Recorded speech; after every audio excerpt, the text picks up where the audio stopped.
Hello, family. Today, we're diving into a deeper way of looking at astrology and how I use it in my own practice. Not just as a tool for prediction, but as a powerful system for understanding yourself, leading yourself, and aligning with your purpose. Because astrology is so much more than just forecasting the future. It's about understanding your energy, your emotional wiring, your curriculum for your soul. Your birth chart is a snapshot of the energy you were born into, karma. But it's not a sentence or a punishment, it's a blueprint. It reveals your gifts, your blind spots, your potential. Not to confine you, but to set you free, personal liberation. Let's explore how to use astrology as a living map for your personal leadership. First, understanding the blueprint. Each planet, sign, and house in your chart holds a story.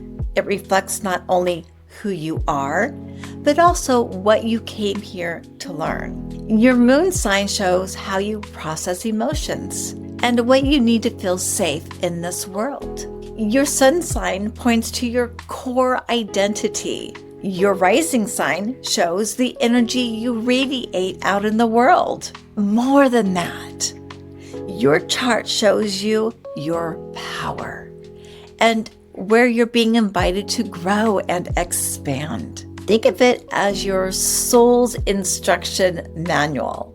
Secondly, leadership starts from within ourselves. Self-leadership isn't about controlling your environment.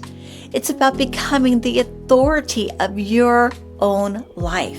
Astrology helps us name the parts of ourselves we've learned to suppress, and then guides us in integrating them, our shadow selves. Let's take Saturn for an example. Wherever Saturn shows up in your chart, that's an area of responsibility. It's where your soul said, I'm ready to do this work. Not as a punishment, like so many people think of it as, but as a path to self-mastery. Third, astrology and emotional intelligence. Once you understand your chart, you become more emotionally intelligent, more self-aware. Instead of reacting automatically, you pause, reflect, respond with choice. Self-regulation. Say your Mars is in Cancer. You may struggle to express your anger directly, which can lead to passive reactions, even passive-aggressive reactions. Astrology helps you see the root of those tendencies as you can navigate them consciously instead of acting them out unconsciously, and integrate them into your life. This is leadership, not over others, but over your own experience. Fourth, cycles, transits, and divine timing. Astrology can also teach us that timing matters. We move through cycles, Saturn's returns, Jupiter expansions, eclipse seasons. All that activates different themes in our lives. When you're in a Saturn return, you're invited into maturity. In a Venus return, you're refining values and relationships. These aren't roadblocks, they're invitations to grow. When you understand what's rising in your life energetically, you move through it with grace and choice. You know when to rest, when to take action, when to reflect. Astrology and the subconscious mind. In my coaching work, I use astrology as a mirror for the subconscious. It really helps me help you dive into those shadow parts and integrate them. Your chart can show inherited beliefs, karmic themes, and unconscious patterns that shape how you move through life. A heavy 12th house, for instance, may hold deep fears, ancestral grief, or old soul contracts. By working with these placements, we go beyond surface level mindset work.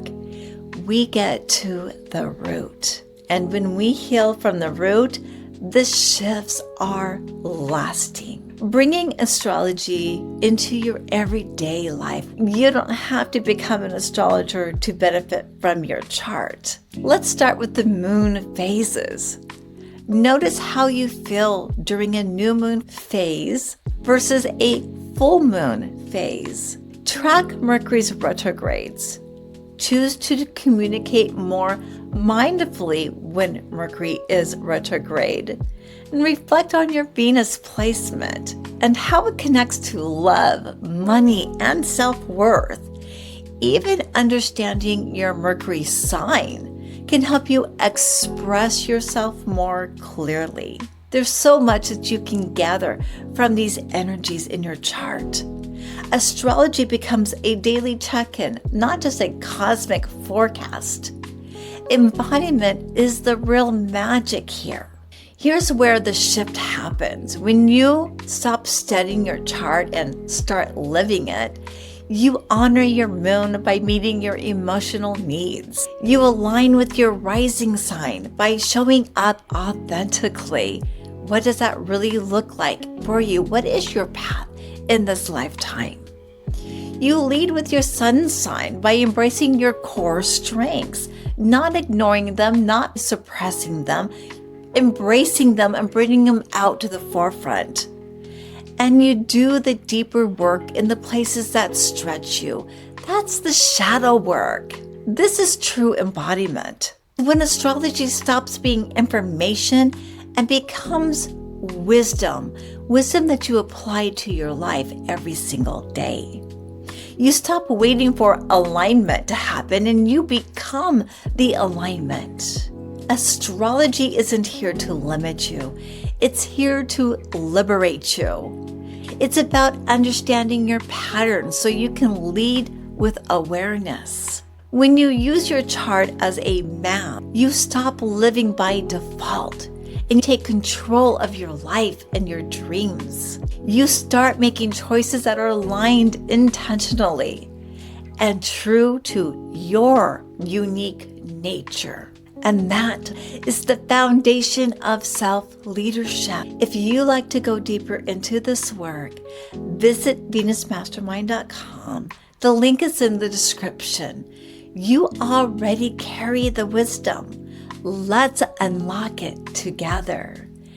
I will be making many more videos about astrology and going into the daily or weekly transit energies with you. I hope to see you soon.